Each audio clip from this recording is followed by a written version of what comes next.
আসসালামু আলাইকুম রহমতুল্লাহি ওয়া বারাকাতুহু। আহলে সুন্নাত ওয়াল জামাত এর অনুসারী যারা দাবি করেন অথবা আহলে সুন্নাত ওয়াল জামাতের ভিত্তিতে যারা আছেন, তারা আহলে সুন্নাত ওয়াল জামাতের ভিতরে থাকতে হলে যে সমস্ত আকীদা তারা মানতে হবে, এই আকীদাগুলোর মধ্যে প্রায় 70টার মতো আকীদা আছে, আরো বেশি আছে।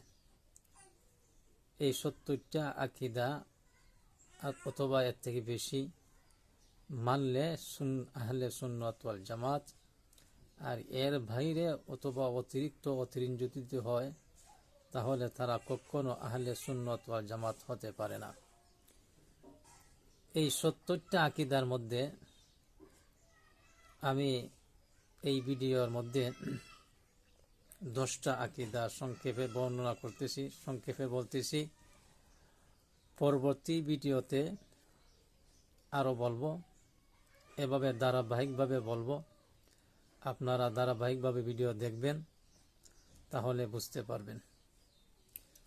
1 নম্বর যে আকীদা, এই আকীদা হলো আল্লাহ তাআলাকে এক মানা, তাহার সাথে কাউকে শরীক না করা।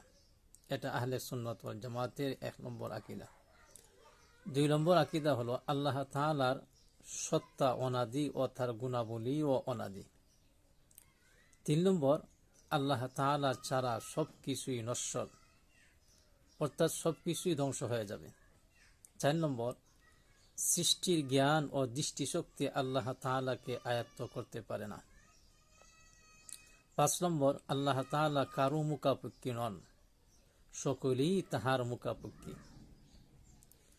6 নম্বর আল্লাহ তাআলা ছাড়া কোনো উপাস্যের অধিকারী রাখেন না কেউ। আল্লাহ তাআলা ছাড়া কাহারও উপাসনা করা যাবে না। এটা আহলে সুন্নাত ওয়াল জামাতের আকীদা। 7 নম্বর আল্লাহ তাআলা চিরঞ্জীব, তাহার কোনো মৃত্যু নাই। 8 নম্বর আল্লাহ তাআলার সমকক্ষ কেহ নাই। 9 নম্বর আল্লাহ তাআলার অনুরূপ অথবা মিসাল কোনো কিছুই নেই। 10 নম্বর প্রকাশ্য অপ্রকাশ্য সবই আল্লাহ তাআলা জানেন, সবকিছুই আল্লাহ তাআলা জানেন। যেটা প্রকাশ্যে এটাও আল্লাহ তাআলা জানেন, যেটা অপ্রকাশ্যে এটাও আল্লাহ তাআলা জানেন। এটা আহলে সুন্নাত ওয়াল জামাতের আকীদা। এই 10টা আকীদা আমি এই ভিডিওতে আলোচনা করলাম। পরবর্তী ভিডিওতে আরো 10টা আলোচনা করব।